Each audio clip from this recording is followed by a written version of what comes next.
Hello, I'm Kelly Condron, ISPI Michigan's VP of Marketing, and I'm here today with Michael L Schwartz. Michael will be with us on September 15th at our next ISPI meeting and starting us off for the fall. So it's back to school for everyone, and I thought I would take a moment to talk with Michael a little bit about his program, which will be on Appreciative Inquiry, and interview him, ask him a few questions so that you as participants in the program can get a better feel for what to expect and what you'll learn during the program. So, Michael, thanks for being here with me today. My pleasure, Kelly. Thanks for inviting me. Great. And appreciate the opportunity to speak in September. Okay, good. So, the first question I have, because some people may have heard of Appreciative Inquiry, but maybe they're not quite sure what it is. So, can you give me a quick definition of what it is and what it means to you? Sure.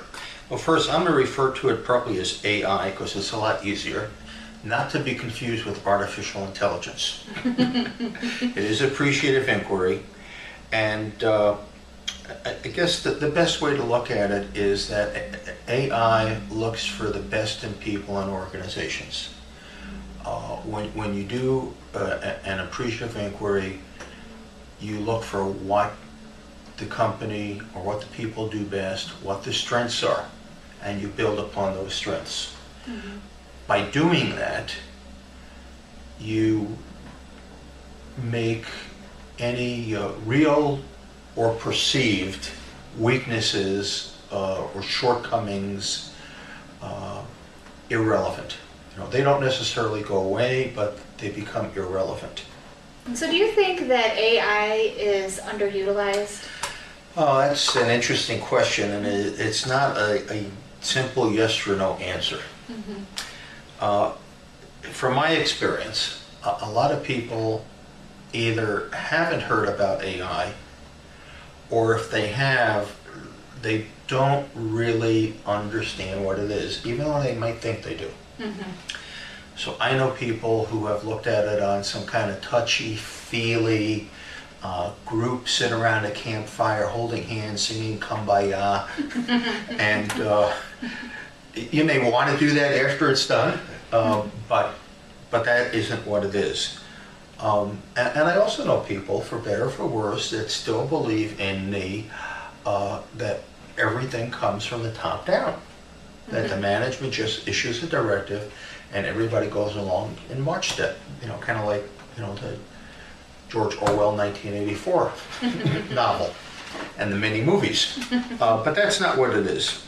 So in that sense, AI is underutilized because of lack of education, lack of understanding what it is. Mm-hmm.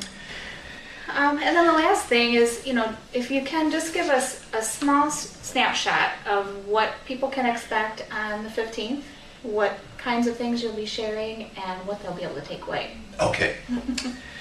I'm going to provide, of course, a little bit of an overview of the development of AI, how it works, why it's so successful, why it's so versatile. The few examples I gave a few minutes ago, I will expand on a number of examples and how they've worked and how successful they've been.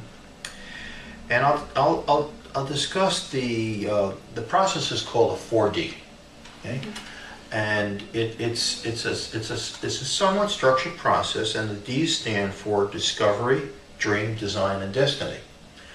And you know, starting with the discovery phase, we look at where we want to be in the future, and we take that through the 4 phases to, you know, how do we get there, and then eventually we look back, we imagine ourselves in the future, and then look back and how did we get here. Mm-hmm. And I'll go into more detail on those and how that's done. And I'll give some examples, and I'll try to answer anybody's questions. And I also, Kelly, on the ISPI LinkedIn group, I did ask people to send me questions in advance so that I can prepare answers. True. Yep. So I'm looking forward to that. And, of course, we will have audience participation. Awesome. Yeah, and I'm actually expecting to do a couple of exercises with the attendees that I hope everybody will enjoy. And if you want to know what they are, you have to come. That's great. Okay. So yes, thank you for the reminder about LinkedIn. If you are not part of our group on LinkedIn, you'll want to make sure that you do get on that group membership, because we will be starting some discussions, and as Michael said, you can ask any questions that you might have so he can start answering those. We're putting together a list of those questions that he'll be answering at the September 15th event. So you have to be there in order to get all this good information. So we hope that you reserve the time and that you plan on attending. Look forward to seeing you in September. Thank you. Okay. Thank you, Kelly. Thank you.